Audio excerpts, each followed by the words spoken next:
माननीय अध्यक्ष जी, स्थान ग्रहण करें। जी बताइए। सारे मेंबर क्वेश्चन लगाते हैं जी लेकिन जो इससे लंबी लंबी डिबेट होती है, माननीय मंत्री जी भी लंबा जवाब देते हैं, हमारी तरफ से भी होती है, तो सर उसका टाइम फिक्स कर दें। 3 मिनट से मैक्सिमम 4 मिनट कर दें सर, जो ज़्यादा लोगों के क्वेश्चन आ जाएं। ये बड़ी देर में समझ आया, मैं तो कई सालों से बोल रहा हूँ। अरे सर ये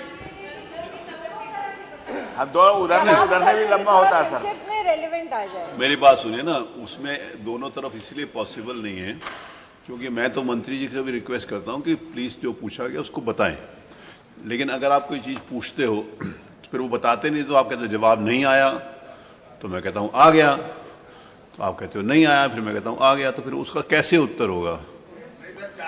अगर वो जो बोले आप उससे संतुष्ट हैं तो मुझे कोई प्रॉब्लम नहीं। ये तो आपके अधिकार में है, अगर ये 12:20 से अगर 12:30 कर दिया जाए तो नहीं, वो मेरे अधिकार में नहीं है क्योंकि वो कार्य मंत्रणा में तय होता है, कार्यसूची में होता है कि 12:20 तक ही होगा हाउस।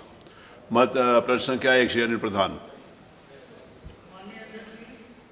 आपका हृदय से आभार एवं धन्यवाद। आज पूरे 3 प्रदेश मिनट में में पूछ लेना। सड़क दुर्घटनाओं में 3 मिनट। अत्यधिक वृद्धि हो रही है। प्रतिदिन सर बहुत सी हजारों सड़क दुर्घटनाएं होती हैं और उनमें जो व्यक्ति सर घायल हो जाते हैं या जिनकी मंत्री जी भी दुखद 3 मृत्यु मिनट हो में जवाब जाती दे है, दें। आमतौर पर यह देखा जाता है सर कि उसमें से अधिकांश लोगों के पास ड्राइविंग लाइसेंस नहीं होता है। डीएल ना होने के कारण ना तो उन्हें कोई क्लेम मिल पाता है और ना किसी तरह की कोई सरकारी मदद मिल पाती है। और ये भी सर देखा जा रहा है कि पूरे प्रदेश में डीएल बनवाने के नाम पर चूँकि उसका ठेका प्राइवेट कंपनी को दे दिया गया है, उससे और ज़्यादा लोगों को दिक्कत हो रही है और इतना चक्कर लगाया जाता है डीएल बनाने के लिए कि मजबूरी में लोग डीएल नहीं बनवा पाते हैं। साथ ही लोगों को दलालों के पास जाना पड़ता है। मेरा मानवर आपके माध्यम से कहना है कि जो मैंने प्रश्न में पूछा था कि कितना शुल्क देना पड़ता है ड्राइविंग लाइसेंस बनवाने के लिए, उसमें माननीय मंत्री जी ने कोई स्पष्ट जवाब नहीं दिया कि इतना देना पड़ता है। आज पूरे प्रदेश में कितने जिलों में चालन परीक्षण हेतु ऑटोमेटिक ड्राइविंग टेस्टिंग ट्रैक हैं, इस पर भी कोई जवाब नहीं आया। मेरा आपके माध्यम से पहला अनुपूरक माननीय मंत्री जी से सर कि क्या सरकार पढ़ने वाले जो बच्चे इंटर पास कर चुके हैं, जिनकी उम्र 15 या 16 साल अधिकतम होती है, उन्हें ड्राइविंग लाइसेंस जारी करने के लिए उम्र की सीमा में छूट देने का कोई प्रावधान करेंगे?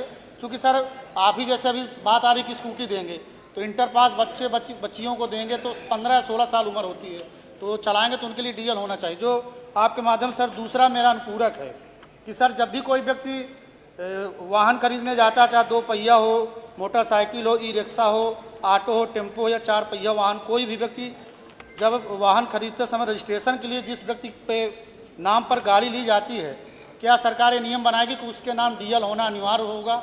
और इसके साथ साथ क्या उसी परिवार में सर अगर किसी घर में 2 पहिया वाहन है तो उसके घर के जितने भी लोग बालिग होते हैं, सब लोग लगभग उस गाड़ी का उपयोग करते हैं? क्या ऐसा कोई सरकार नियम बनाएगी कि जिसके जो गाड़ी लेगा उसके भी नाम डीएल होना चाहिए और उसके घर में जो बच्चे हैं जो 18 वर्ष की उम्र पार कर चुके हैं उनके भी नाम डीएल होना अनिवार्य होगा? और तीसरा मानो आखिरी आपके माध्यम से कि सर जो ई रिक्शा चालक या टेम्पो चालक ई रिक्शा हैं चालक हैं या ऑटो चलाते जो कमज़ोर वर्ग के लोग हैं, उनको सर डीएल बनाने में बहुत समय लगता है, वो बड़ी परेशानियों का सामना करना पड़ता है, तो क्या सरकार उनके लिए विशेष कैंप लगाकर ऐसे लोगों को कैंप के माध्यम से ड्राइविंग लाइसेंस बनवाने का काम करेगी कि नहीं करेगी? धन्यवाद सर। आपके यहाँ मतलब 12वीं 15 साल में पास कर लेते हैं? कक्षा 12 आपने करी होगी, कक्षा 12 15 साल में पास कर ली थी सर? 3 साल में तो करी होगी। आज की उम्र सर हो जाते हैं सर, 3 साल में सर एडमिशन ही नहीं होता भाई, 6 साल से पहले क्लास 1 में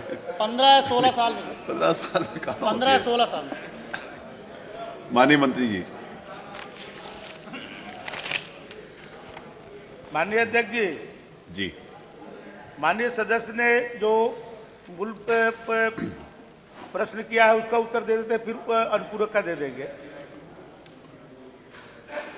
जी हाँ, मूल का तो दे चुके हो, मूल का देने की जरूरत नहीं, अनुपूरक का दो, मूल का तो सबके पास है। अनुपूरक में माननीय सदस्य ने जो पूछा है जी जी कि ये नहीं बताया गया है कि कितने शुल्क होता है, तो मैं हर गाड़ियों के लिए अलग अलग शुल्क है, तो यदि कहिए तो मैं बता दूं। जैसे प्रत्येक वर्ग के लिए प्रारूप 3 में नौसिखिया चालन अनुज्ञप्ति जारी करने के संबंध में जैसे छोटी गाड़ी है, मोटरसाइकिल है तो 150 रुपया, इसी तरह से अलग अलग है। यथास्थिति परीक्षण या परीक्षण की पुनरावृत्ति के लिए प्रत्येक वर्ग के वाहन के लिए 300 रुपया, चालान अनुज्ञप्ति जारी करने के लिए 200 रुपया, अलग अलग माने इसमें प्राविधान है। ये भारत सरकार के ड्राइविंग लाइसेंस के लिए अलग अलग थोड़ी होगा, गाड़ियों का टैक्स अलग अलग होगा। ड्राइविंग लाइसेंस के लिए ये वाली गाड़ी चलाओगे तो इतना शुल्क देना पड़ेगा। हेवी लाइसेंस का अलग है, लर्निंग लाइसेंस का अलग है, ठीक, उसका अलग अलग उसमें है। ठीक है। जहाँ तक माननीय सदस्य ने पूछा कि बच्चों के लिए, तो पहले नियम था कि जो 16 साल के जो बच्चे थे, जो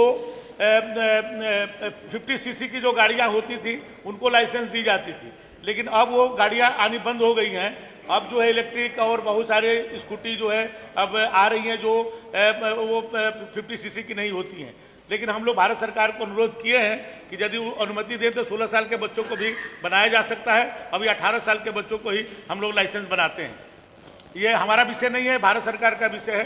जब वो हम लोग को वही गाइडलाइन को उन्हीं के आधार पर चलना पड़ता है। धन्यवाद। प्रश्न संख्या 2 डॉक्टर राकेश कुमार वर्मा।